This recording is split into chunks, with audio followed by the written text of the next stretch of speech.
श्री गणेशाय नमः। जय हो भगवान रामचंद्र जी की। अध्यात्म रामायणे अरण्यकांडे प्रथमः सर्गः हिंदी अनुवाद आज पूर्णता की ओर। त्रुटियां ना हो या कम से कम हो इसका प्रयास रहेगा, किंतु यदि फिर भी हमसे त्रुटियां हो जाती हैं तो आप सभी गुणी श्रोताओं से हम क्षमा मांगते हैं।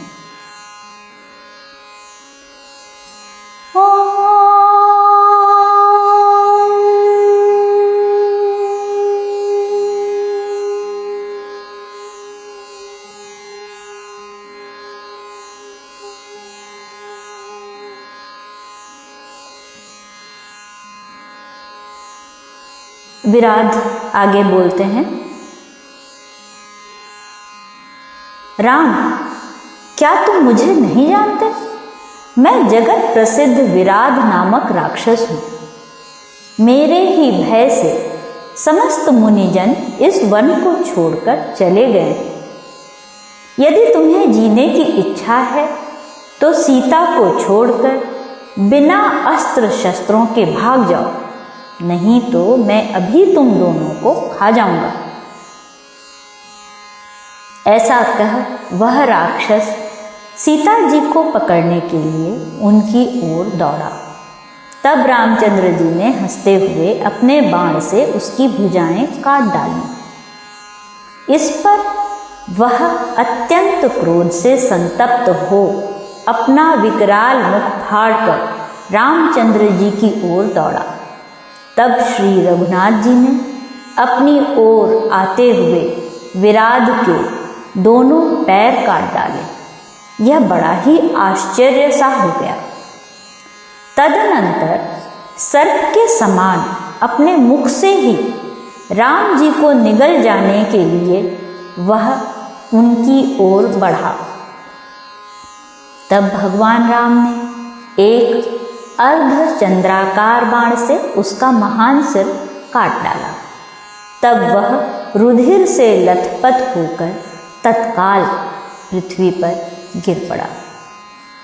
इस प्रकार उसे मरा देख श्री सीता जी ने रघुश्रेष्ठ भगवान राम का आलिंगन कर उनकी भूरी भूरी प्रशंसा की। श्लोक 34। उस समय आकाश में देवगण दुंदुभी बजाने लगे, अप्सराएं प्रसन्नता पूर्वक नाचने लगीं और गंधर्व तथा किन्नरगण गाने लगे। इसी समय विराट के मृत शरीर से आकाश स्थित सूर्य देव के समान सुंदर वस्त्रों से सुशोभित और तपाए हुए सुवर्णालंकारों से सुसज्जित अति सुंदर एक पुरुष प्रकट हुआ।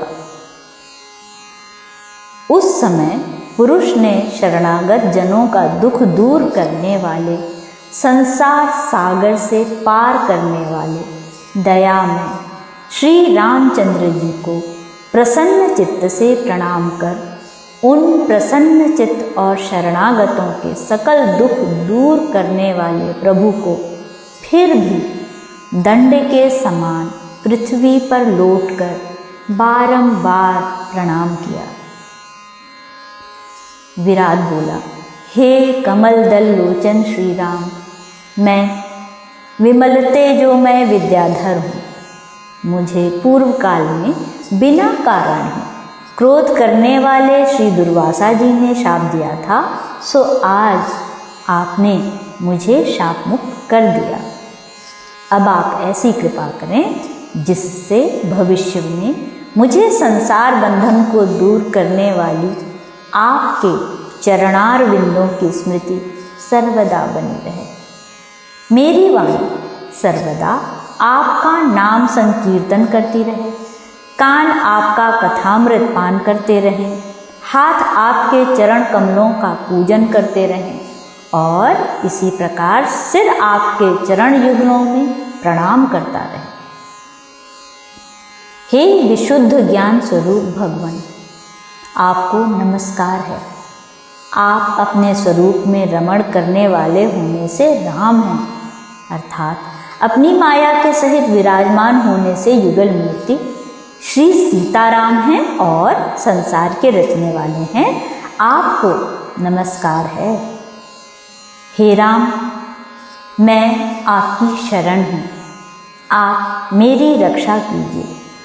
हे रघुश्रेष्ठ, आपकी आज्ञा से मैं देवलोक को जा रहा हूँ। आप ऐसी कृपा कीजिए जिससे आपकी माया मुझे आच्छादित ना करे। विराट के इस प्रकार प्रार्थना करने पर महामति श्री रघुनाथ जी ने उसे प्रसन्न होकर यह वर दिया, हे विद्याधर, अब तू जा।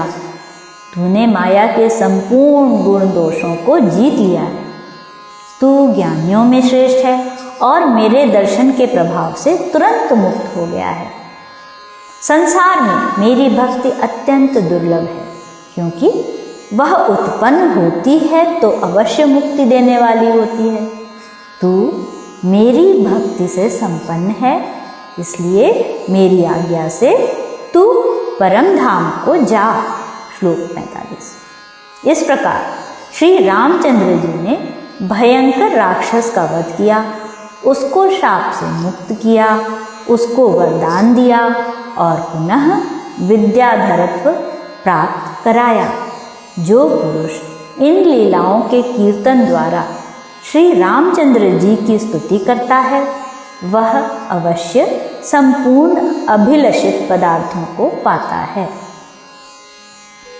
श्लोक 46। इति श्रीमध्यात्म रामायणे उमा महेश्वर संवादे अरण्यकांडे प्रथमः सर्गः।